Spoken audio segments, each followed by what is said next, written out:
Introducing Growth Guarantee Homes from MP Developers. Trust forever. வெற்றி மடிக்கணினி திட்டம் கல்லூரி மாணவர்களின் கற்றல் திறனை மேம்படுத்திட 2000 கோடி ரூபாய் ஒதுக்கீடு. அஸ்வின் ஸ்வீட்ஸ் அண்ட் ஸ்நாக்ஸ் ப்ராடக்ட்ஸை நீங்களும் உங்க ஏரியாவில் உள்ள சூப்பர் மார்க்கெட்டுக்கு டிஸ்ட்ரிபியூட் செய்ய கால் பண்ணுங்க 9443966765.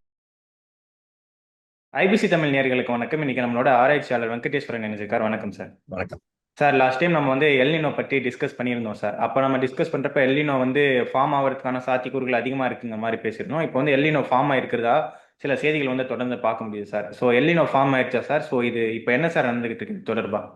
எல்னினோ ஃபார்ம் ஆயிடுச்சு. அதாவது வந்து குறிப்பாக எல்னினோ 3.4 குறியீடுன்னு ஒன்று இருக்கு. அந்த இடத்துல என்ன இயல்பு வெப்பநிலையை விட அதிகமாகுதோ அப்போ வந்து எல்னினோ உருவாயிடுச்சுன்னு சொல்லுவாங்க. ஏற்கனவே ஆகஸ்ட் மாத துவக்கத்துல 2.2 டிகிரி இயல்பு நிலையை விட வெப்பம் வந்து அதிகமாயிடுச்சு. அதனால நிச்சயமா எல்னினோ உருவாயிடுச்சு என்பது சொல்வதில் எந்த விதமான இதுவும் இல்லை. உலக வானிலை அமைப்பே இதை வந்து சொல்லிட்டாங்க சார். இப்போ இந்த எல்னினோவால நம்ம லாஸ்ட் டைம் வந்து என்னென்ன எஃபெக்ட்ஸ் இருக்குன்னு சொல்லி பேசியிருந்தோம் சார். அதை பற்றி கொஞ்சம் எலாபரேட் பண்ண முடியுமா சார்? இப்போ இந்தியாவில் வந்து வறட்சி, வெள்ளம் போன்ற விஷயங்களை வந்து ஏற்படும். 2015-16 வந்து எல்னினோ வந்து அதிகமா இருந்த சமயத்துல நம்ம பார்த்தோம்னு சொன்னாக்க அந்த சமயத்துல இந்தியாவில் அதனுடைய தாக்கம் வானிலையில வந்து இருந்தது. இப்போ நம்ம தமிழ்நாடுன்னு மட்டும் எடுத்துட்டோம்னு சொன்னாக்க தமிழ்நாட்டுல வந்து நமக்கு வந்து பெருமளவுக்கு வந்து தென்மேற்கு பருவ காற்றுனால வரக்கூடிய மழை அதிகமா கிடையாது. எல்னினோனுடைய பாதிப்பு வந்து பெருமளவுக்கு வந்து தென்மேற்கு பருவ காற்றுல தான் வந்து கூடுதலாக இருக்கும். அந்த பருவ மழை வந்து குறையும். அதன் காரணமாக வறட்சி, அதாவது எல்னினோ தீவிரமாக இருக்கக்கூடிய காலகட்டத்தில் வடகிழக்கு பருவமழை, அதாவது தென்மேற்கு பருவமழை குறையும், ஆனா வடகிழக்கு பருவமழை அதிகமாகலாம். அப்படி அதிகமாச்சுன்னு சொல்லும்போது பாத்தீங்கன்னா தமிழ்நாட்டுல வெள்ளம் போன்ற பகுதிகள்லாம் நிலைகள்லாம் ஏற்படும். பொதுவா வந்து தமிழ்நாட்டுக்கு வந்து பெருமளவு மழை இந்த வடகிழக்கு பருவ காற்றுல தான் வருது. அதாவது நவம்பர் டிசம்பர் மாத மழையில தான் வருது. அது வந்து கூடுதலாம். தமிழ்நாட்டுக்கு அதிகமாக மழை பெஞ்சாலுமே விவசாயிகள் வந்து பெரும்பாலும் அவங்களுக்கு டிபெண்ட் பண்ணி இருக்கிறது வந்து பார்த்தோம்னா நமக்கு அந்த மேற்கு தொடர்ச்சி மலைகளில் பெய்யக்கூடிய அந்த மழை நீரை தான். ஸோ அந்த வகையில் பார்க்குறப்ப தமிழ்நாட்டு விவசாயிகளுக்கு இந்த வருஷம் எப்படி சார் இருக்கும்? இந்தியாவை பற்றி பேசும்போது வந்து வெறும் எல்னினோவை பற்றி மட்டும் பேசினா போறாது. இந்தியாவினுடைய பருவ மழைகள் மீது, அதாவது இந்த 2 இந்தியா ஓஷன் டைபோல் பத்தி நீங்க பேசியிருந்தீங்க. ஆமா, இப்போ நடக்கிற இந்த சூழ்நிலை நம்ம பார்த்தோம்னாக்கா இந்தியன் ஓஷன் டைபோல் வந்து ஒரு நேர்மறை, அதாவது பாசிட்டிவ் ஃபேஸ்க்கு போயிட்டு இருக்கு அப்படிங்கிற ஒரு கருத்து இருக்கு. அதாவது கருத்து இருக்குன்னா அந்த டைரக்ஷன் நம்ம பாக்குறோம்.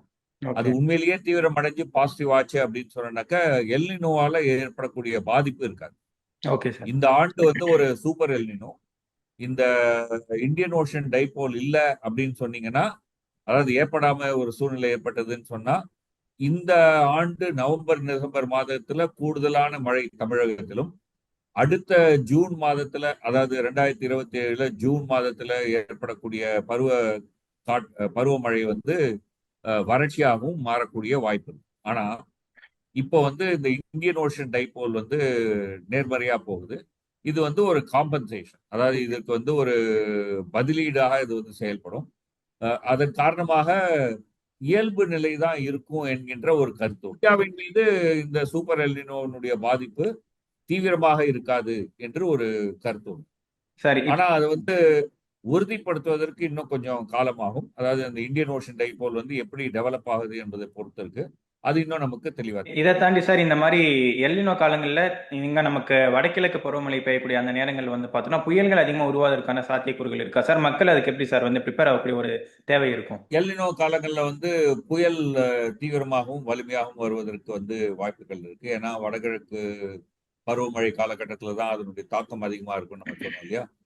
அப்போ வந்து நம்ம வந்து வடிகால்களுக்கான ஏற்பாடு, அந்தந்த நகரங்கள்ல வந்து நீரை வந்து வெளியேற்றுவதற்காக வச்சிருக்கக்கூடியதை வந்து சுத்தம் பண்ணி தயாராக இருப்பது, அல்லது ஒரே சமயத்துல கூடுதலாக அதிகமாக மழை பெஞ்சா அதை வந்து எப்படி அகற்றுவது என்பதற்கான ஒரு திட்டத்தோட நம்ம வந்து தயாராக இருப்பது போன்ற விஷயங்கள் எல்லாம் அவசியம். இதை வந்து நம்ம வந்து இத்தனாம் தேதி நடக்க போகுது அப்படின்னு நம்ம வந்து முன்னாடியே சொல்ல முடியாது, தேதி வழியா சொல்ல முடியாது.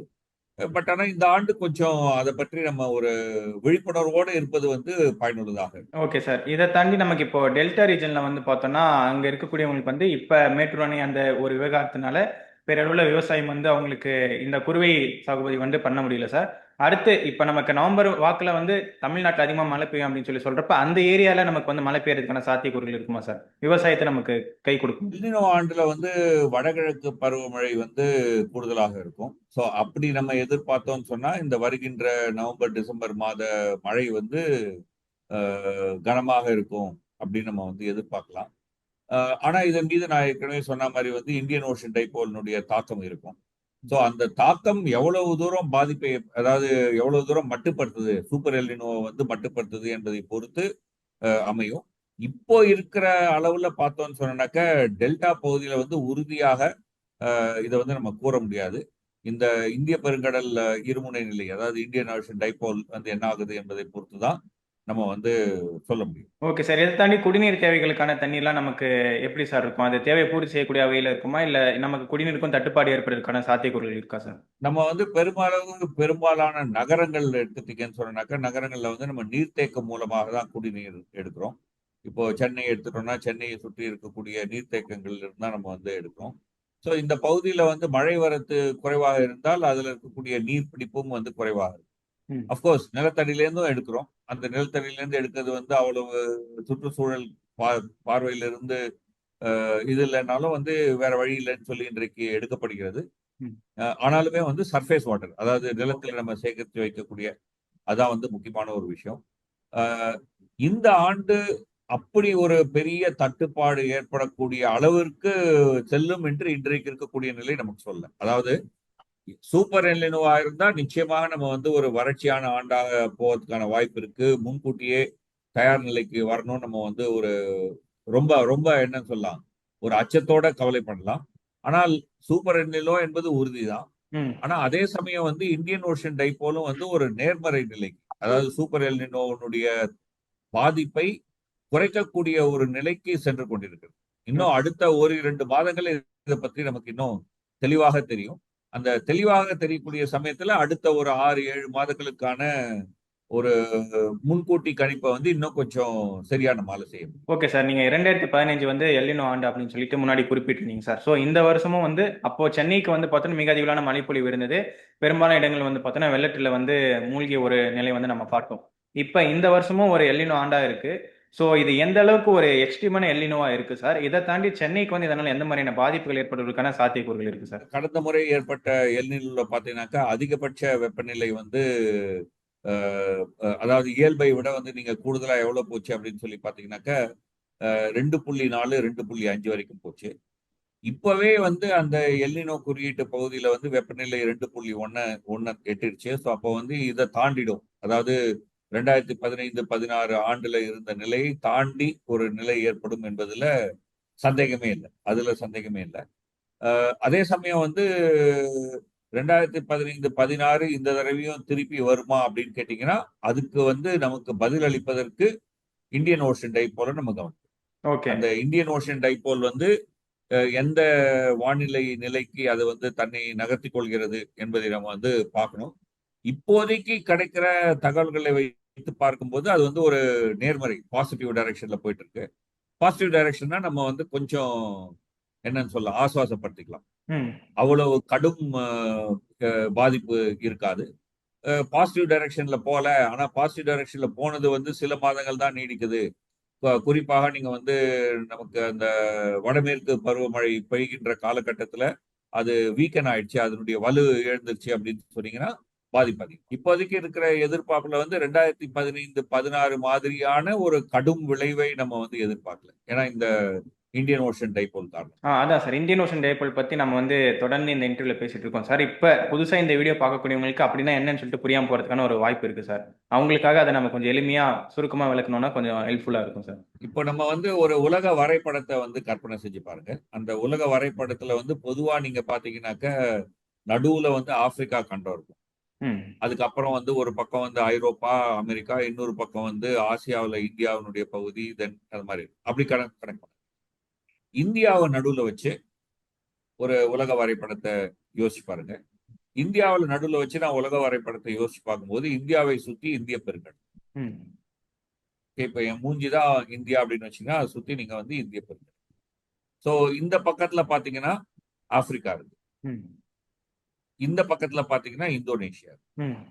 இந்த 2 பகுதியிலையும் கடல் வெப்பநிலை என்னவா இருக்கு என்பதை பொறுத்து இந்தியாவின் மீது வானிலை மாற்றங்கள் இருக்கு. ஓகே. இப்போ உதாரணமா ஆப்பிரிக்கா பக்கத்துல இருக்கக்கூடிய கடல் பகுதி வந்து வெப்பமாக இருந்தால் ம். அந்த கடலுக்கு மேல இருக்கக்கூடிய காற்று வெப்பமாகி மேலே உயரும். ம். அப்போ இந்த பக்கத்துல இருந்து காத்து வீசும். ஓகே. அப்படி இல்லாம இந்தோனேஷியா பகுதியில் இருக்கக்கூடிய கடல் பகுதி வந்து வெப்பமாக இருந்தால் ம். இந்த பக்கத்துல இருந்து காத்து. இதுதான் வந்து இந்தியன் ஓஷன் டைபோல். இருமுனை, இந்த 2 முனை இருக்கு இல்லையா, ம். இந்த 2 முனை இடையில எப்படிப்பட்ட காற்று சுழற்சி நான் சொல்றது வந்து தரையிலிருந்து மேலே ஏறி திரும்பி கீழே இறங்கி திரும்பி வர ஒரு ஒரு பெல்ட் மாதிரி யோசிச்சுங்களேன். அந்த பெல்ட் மாதிரி இருக்கிறது எந்த டைரக்ஷன்ல இருக்கு என்பதை பொறுத்து நேர்மறை எதிர்மறை, இதுதான் வந்து இந்தியன் ஓஷன் டைபோல்னு சொல்றோம். இந்தியாவுக்கு நீங்க மழைன்னு பாத்தீங்கன்னா ஆப்பிரிக்காவினுடைய கடல் பகுதியிலிருந்து இந்திய துணை காண்டத்தை நோக்கி வீசக்கூடிய காற்று, அதாவது ஆப்பிரிக்காவினுடைய பகுதியிலிருந்து காற்று வீசும்போது பூமி சுத்துறதுனால நிலநடுக்கோட்டை தாண்டி இந்தியா மேல வரும். அப்ப அந்த கடல் மேல ஒரு நல்ல காற்று வீசிச்சுன்னா கடல்ல இருக்கக்கூடிய தண்ணிலாம் எடுத்துட்டு வந்து உங்களுக்கு வந்து தென்மேற்கு பருவமழை வந்து நல்லா வீசும். அந்த காற்று வீக்கா இருந்ததுன்னா, அதாவது அப்படி வீசக்கூடிய காற்று வந்து ஒரு வலுவான காற்றாக இல்லைன்னா அதிகமாக தண்ணி எடுத்துட்டு வராது. ம். அந்த ஆண்டு நீங்க பாத்தீங்கன்னா வடமேற்கு பருவமழை வந்து குறைவாக. இதுதான் வந்து இந்தியன் ஓஷன் டைபோல், அதாவது இந்தியாவுக்கு பக்கத்துல இருக்கக்கூடிய ஒரு விஷயம். இதை குறித்த அறிவு நமக்கு சில 10 ஆண்டுகளுக்கு முன்னாடிதான் என்னன்னு சொல்லலாம், கொஞ்சம் தெளிவாக நம் முன்னாடி வந்தது. அது வரைக்கும் வந்து நமக்கு வந்து இந்த எல்னினோ பற்றி ஒரு 60-70 ஆண்டுகளாக தெரியும். இது வந்து இப்பதான் நமக்கு தெரியும். இது வந்து ஒரு எல்னினோக்கு ஒரு என்ன சொல்லலாம், ஒரு எதிர்வினை ஆற்றக்கூடிய ஒரு செயலை செய்கிறது என்பதை கண்டுபிடிச்சிருக்கிறோம். ஓகே. இது 2த்தையும் இணைச்சு பார்த்தாதான் இந்தியாவினுடைய நிலையை பேசணும். ஓகே. இப்போ நீங்க வந்து அமெரிக்காவிலேயோ அல்லது வேற பகுதியிலேயோ நீங்க எல்னினோவை தான் முக்கியமா பேசுவாங்க. அங்க இந்தியன் ஓஷன் டைபோலினுடைய தாக்கம் இருக்காது. ம். ஆனா இந்தியாவை பத்தி பேசும்போது இதை வந்து கணக்குல வச்சுட்டு பேசணும். அதனால வெளிநாட்டு ஊடகங்கள்ல வருவது நம்ம அப்படியே எடுத்துக்கொள்வது என்பது வந்து இந்தியாவுக்கு அவ்வளவு பொருந்தாது என்பதை இதன் மூலமா நான் வந்து வாசகர்கள், ஊடகத்துல இருக்கக்கூடிய நேயர்களுக்கு வந்து நான் சொல்லுவேன். சார், உங்க நேரத்தை செலவழிச்சு கேள்விகளுக்கு வந்து பதில் அளிச்சிங்க சார். உங்க நேரத்துக்கு ரொம்ப நன்றி சார். மிக்க நன்றி. வணக்கம். Introducing Growth Guarantee Homes from MP Developers. Trust forever. வெற்றி மடிக்கணினி திட்டம் கல்லூரி மாணவர்களின் கற்றல் திறனை மேம்படுத்திட 2000 கோடி ரூபாய் ஒதுக்கீடு. அஸ்வின் ஸ்வீட்ஸ் அண்ட் ஸ்நாக்ஸ் ப்ராடக்ட்ஸை நீங்களும் உங்க ஏரியாவில் உள்ள சூப்பர் மார்க்கெட்டுக்கு டிஸ்ட்ரிபியூட் செய்ய கால் பண்ணுங்க 9443966765.